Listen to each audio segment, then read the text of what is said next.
Dan dialah yang telah menciptakan malam dan siang, matahari dan bulan. Masing-masing dari keduanya itu beredar di dalam garis edarnya. Disebutkan pula dalam ayat yang lain bahwa matahari tidaklah diam, tetapi bergerak dalam garis edar tertentu.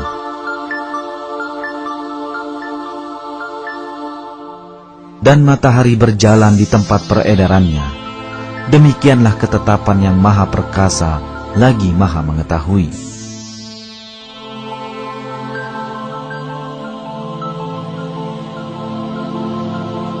Fakta-fakta yang disampaikan dalam Al-Quran ini telah ditemukan melalui pengamatan astronomis di zaman kita.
Congressional building in the capital city of Bolivia has inverted their clock so that it tells time while turning counterclockwise.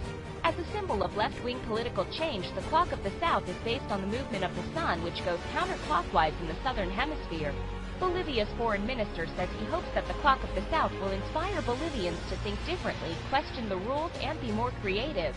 Inverted clocks in the shape of the country of Bolivia, including a territory that is disputed with Chile, were given as gifts to foreign delegations who attended the G77 summit in Santa Cruz, Bolivia. The government says the clock of the South wouldn't be imposed on anyone, and locals have reportedly had mixed reactions to the new clock on the legislative building, what it stands for, and if the clock of the South should replace the regular clock.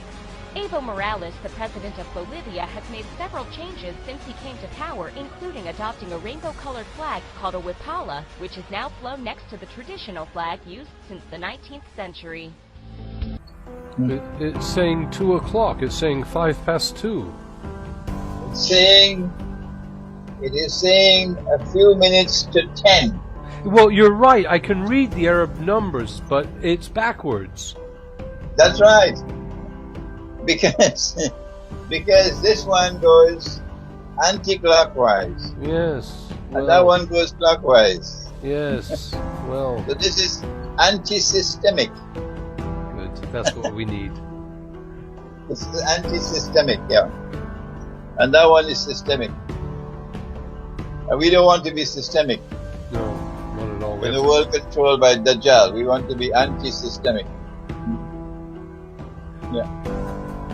The fact that athletes run anti-clockwise is definitely not one of the easiest things to spot in relation to athletics, probably because all the running tracks in the world are designed that way. History, however, has it that athletes have not always run from left to right. In the 19th century, when athletics tracks were laid down, the direction run was frequently clockwise. In the first modern Olympics held in Athens in 1896 and Paris 4 years later was certainly run so.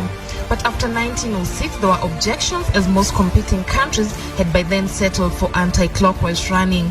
The fact that the first athletics events were run on horse tracks could also be a factor, as all the tracks were counter-clockwise. If you take somebody and put him in the middle of the desert, say, blindfold him, and say walk in a straight line, he'll come back to where he started.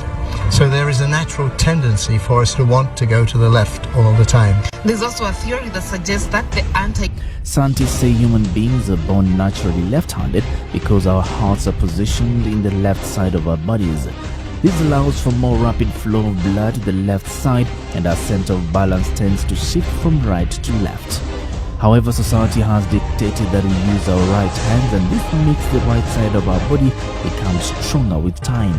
Some experts say athletes who use their right side tend to push harder with the dominant leg, which is the right leg. The left hand is the one that is on the inner side of the track. All the weight falls onto the left, especially at the calves. And the strong hand is the right hand side. That helps balance that person. Now, this 400 meters race conducted by a Belgian professor was aimed at establishing what actually happens when athletes run in the clockwise direction. It emerged that they registered slower times and were more tired at the end of the experiment.